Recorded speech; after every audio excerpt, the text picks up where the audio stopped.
Hi friends, ನಾನಿವತ್ತು ಪದ್ಮಾ ವಸಂತಿಯವ್ರ ಬಗ್ಗೆ ಮಾಹಿತಿ ತಿಳಿಸ್ಕೊಡ್ತಾ ಇದ್ದೀನಿ.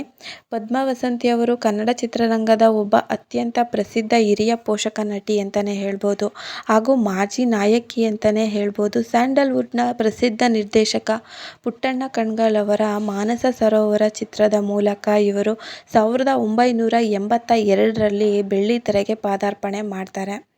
ಇವರು ಮಾಡಿದ ಮೂವಿಗಳಲ್ಲಿ ಮಾನಸ ಸರೋವರ ಮೂವಿಯೇ ಮೇಲುಗೈ ಅಂತಲೇ ಹೇಳ್ಬೋದು. ಇವರು ಚಿತ್ರರಂಗದಲ್ಲಿ ಕೃಷ್ಣ ಸುಂದರಿ ಎಂದೇ ಜನಪ್ರಿಯರಾಗಿದ್ದಾರೆ. ಹಾಗೆ ಜನನ ಸ್ಥಳ ಅಂತ ನೋಡೋದಾದರೆ ಕರ್ನಾಟಕದ ಉತ್ತರ ಕನ್ನಡ ಜಿಲ್ಲೆಯ ಭಟ್ಕಳದಲ್ಲಿ ಇವರು ಹುಟ್ಟಿರುವಂಥದ್ದು. ತಂದೆ ಕೂಡ ರಂಗಭೂಮಿಯ ಕಲಾವಿದರಾಗಿದ್ದರು. 1982ರ ಮಾನಸ ಸರೋವರ ಚಿತ್ರದ ಮೂಲಕ ಸಿನಿಮಾ ರಂಗಕ್ಕೆ ಎಂಟ್ರಿ ಕೊಡ್ತಾರೆ ನಮ್ಮ ಪದ್ಮಾ ವಸಂತಿಯವರು.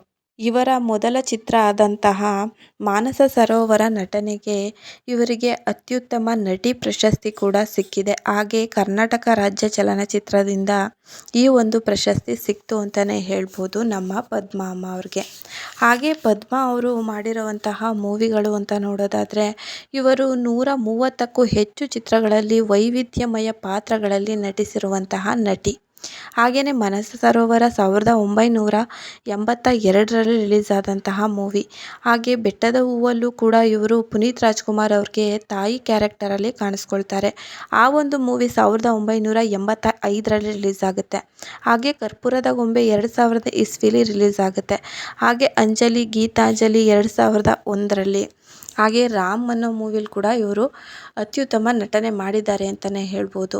ಮಾನಸ ಸರೋವರದಷ್ಟು ಹಿಟ್ಟಾಗಲಿಲ್ಲ ಅಂದರೂ ಕೂಡ ತುಂಬ ಒಳ್ಳೊಳ್ಳೆ ಮೂವಿಗಳನ್ನ ನಮ್ಮ ಪದ್ಮಾ ವಸಂತಿಯವರು ಮಾಡ್ತಾ ಬಂದಿದ್ದಾರೆ.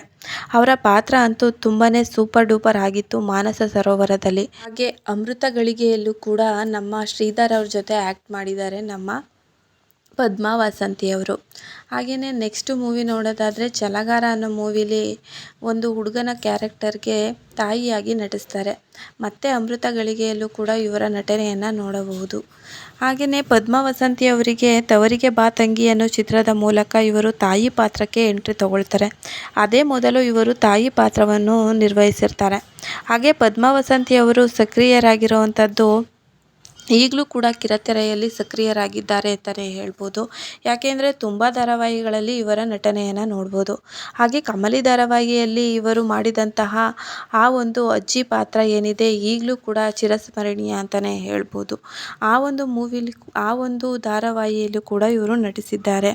ಹಾಗೆಯೇ ಇವರು ವಯಸ್ಸಿಗೆ ತಕ್ಕಂತೆ ತಾಯಿ, ಅಜ್ಜಿ ಸೇರಿದಂತೆ ಪ್ರಮುಖ ಪೋಷಕ ಪಾತ್ರಗಳಲ್ಲಿ ನಟಿಸಿ ಇಂದಿಗೂ ಮನೆ ಮಾತಾಗಿರುವಂತಹ ನಟಿ. ಹಾಗೆಯೇ ಇವರ ಗಂಡನ ಹೆಸರನ್ನು ಎಲ್ಲಿ ಕೂಡ ಇವರು ಶೇರ್ ಮಾಡಿಲ್ಲ. ಯಾವುದೇ ಒಂದು ಫೋಟೋ ಕೂಡ ಇವರು ರಿವೀಲ್ ಮಾಡಿಲ್ಲ. ಇದಕ್ಕೆ ಕಾರಣ ಏನು ಅನ್ನೋದು ಕೂಡ ಗೊತ್ತಿಲ್ಲ. ಇದಿಷ್ಟು ಪದ್ಮಾ ವಸಂತಿಯವರ ಬಗ್ಗೆ ಮಾಹಿತಿಯಾಗಿತ್ತು.